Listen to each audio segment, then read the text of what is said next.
Sebenarnya Indonesia sudah lama menang dengan Malaysia, tapi kita tak perasan benda ni. Kau tengok Menteri Pendidikan Indonesia seorang Chinese, semua cakap bahasa Indonesia, jati diri yang sangat tegas. Kita punya tak apa, boleh cakap je lah, nak cakap tak apa. Pak Junior, selamat siang Pak, aman Pak. Kita pergi hotel, saya nak bilik penuh. Halo, assalamualaikum warahmatullahi wabarakatuh. Selamat datang kembali di channel YouTube saya. Terima kasih banyak buat kalian yang sudah bantu dukung channel ini. Semoga kalian sehat selalu, panjang umur, murah rezeki, dilancarkan dalam segala usahanya, dan juga semoga dikabulkan segala hajat, doa, dan permohonan kalian semua. Dan juga buat yang baru pertama kali mampir di channel ini, saya ucapkan selamat datang. Saya mohon dukungannya dari kalian semua yang belum dukung untuk subscribe channel ini agar channel ini makin baik lagi ke depannya. Nah, langsung aja teman-teman ya, ada video menarik dari channelnya Kiki Koto yang saya tampilkan di sini channelnya. Mari kita dukung, kita ramaikan, kita kunjungi channel ini agar channel ini makin besar lagi. Menarik nih di video kali ini teman-teman, judulnya warga Malaysia ramai membanding-bandingkan Indonesia dengan Malaysia, mereka kesal Malaysia tertinggal. Nah itu teman-teman ya, jadi Malaysia ini kesal ya warganya karena negara Malaysia ini tertinggal oleh Indonesia. Bagaimana video lengkapnya? Langsung aja saya tampilkan di sini. Mari kita tonton bareng-bareng video ini.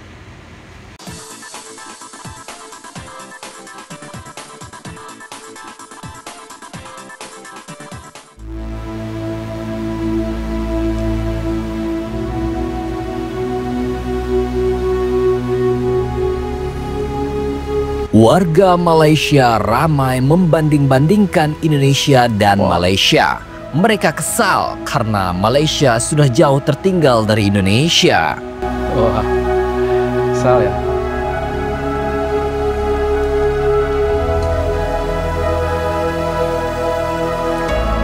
Indonesia dan Malaysia adalah dua negara di Asia Tenggara yang ditengarai sebagai bangsa serumpun.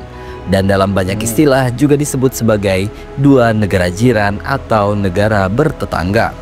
Kedua negara ini mengalami banyak sekali pasang surut hubungan, kadang adem ayem mesra laksana dua kakak adik yang manja dan saling sayang, namun juga tak jarang mengalami suasana memanas yang membuat kedua negara memasang kuda-kuda atau sekedar perang urat syaraf. Tidak hanya kedua negara dalam hal ini pemerintahannya yang kadang berselisih paham, ternyata rakyat-rakyat jelata baik di Indonesia yang biasa disebut dengan warga Konoha maupun rakyat jelata di Malaysia yang biasa disebut sebagai Malaidesh sering kali saling melempar sindiran, kritikan, bahkan membanding-bandingkan kedua negara ini. Indonesia sendiri yang dalam 20 tahun terakhir ini telah menunjukkan taringnya sebagai salah satu raksasa dunia yang mulai terbangun, perlahan tapi pasti kian menunjukkan kemajuannya. Indonesia yang dulu dianggap negara kelas menengah di Asia Tenggara dan sering dianggap masih di bawah Malaysia, Singapura, dan Thailand, kini sudah menjadi negara kelas 1 di Asia Tenggara, layaknya Republik Rakyat Cina. Negara Indonesia yang sangat besar ini pun mengundang decak kagum dari banyak negara Asia Tenggara lainnya. Mulai dari sepak bolanya yang sudah sekelas tim Piala Dunia, infrastrukturnya yang sangat maju seperti di Cina, hingga ekonomi Indonesia yang sudah menduduki posisi ke-8 terbesar di dunia di tahun 2025 ini. Wow, posisi ke-8. Dan banyak sekali netizen Malaysia yang ramai membandingkan Indonesia dan Malaysia dan menyebut negara mereka sudah banyak sekali tertinggal dalam banyak hal. Korang sedar tak sebenarnya Indonesia sudah lama menang dengan Malaysia, tapi kita tak perasan benda ni. Kita selalu kan pandang rendah pada rakyat Indonesia. Yalah, dekat Malaysia ni mereka ni kerja sebagai buruh bangunan je pun, jadi orang gaji dan segala kerja yang dilihat tak ada kelas. Tetapi pada hakikatnya kita yang tunduk pada mereka tau. Pertama, kita lebih mengagungkan filem dan drama Indonesia. Kedua, kita paling gemar dengan lagu-lagu Indonesia sampai artis mereka berkali-kali buat konsert dekat sini. Ketiga, bila kita jumpa orang Indonesia, kita akan bercakap guna slang Indonesia, tetapi orang Indonesia tak guna pun slang Melayu Malaysia waktu bercakap dengan kita. Tengok pemimpin Indonesia, sampai ke hari ini mereka tak pernah cakap dan guna slang Melayu Malaysia bila berjumpa dengan pemimpin Malaysia. Tapi pemimpin kita saja yang perak guna slang bahasa Indonesia, bahkan meskipun di negara kita sendiri. Keempat, berapa banyak perkataan-perkataan Indonesia yang sudah diserap masuk ke dalam bahasa Melayu?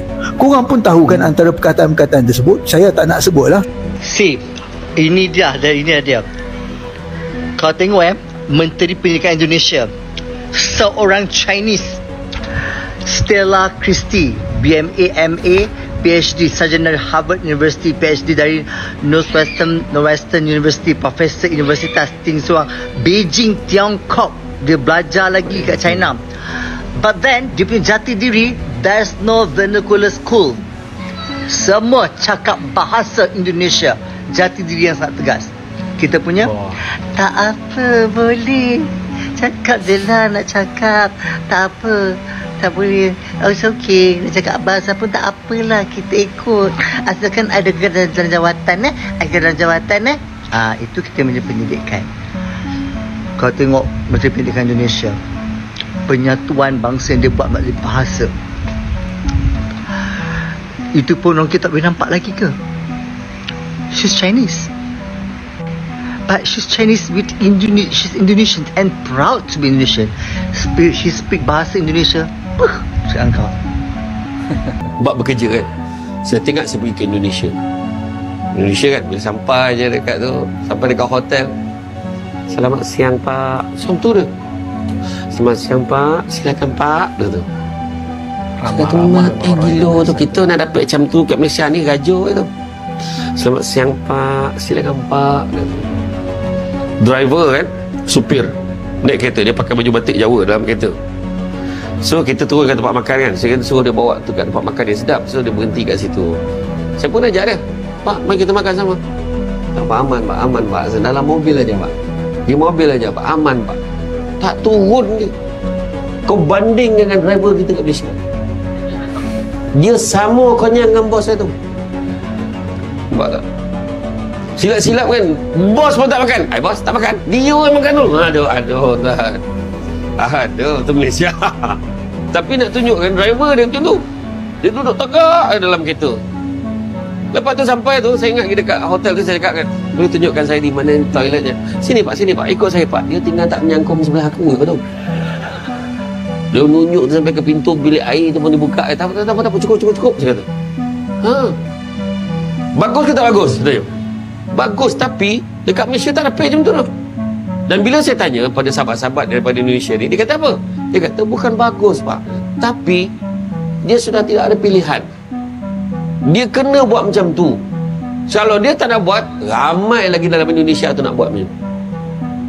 Sebab nak dapat kerja susah. Tu sebab bila kerja dia buat sampai macam tu sekali. Nampak tak? Macam kita lah susah dapat kerja, kita kerja betul-betul. Itu maksud dia. Iya, saya fikir, ya Allah, dari segi hospitality, itu sebab orang suka pergi ke sana. Nampak macam ni, selamat siang pak, aman pak. Kita pergi hotel, saya nak bilik penuh.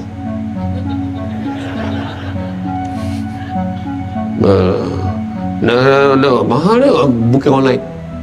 Macam tu. Jadikan bahasa Melayu sebagai bahasa kedua ASEAN. Tapi persoalannya, bahasa Melayu versi mana? Versi Malaysia atau Indonesia? Yang ini kita kena jelas ya.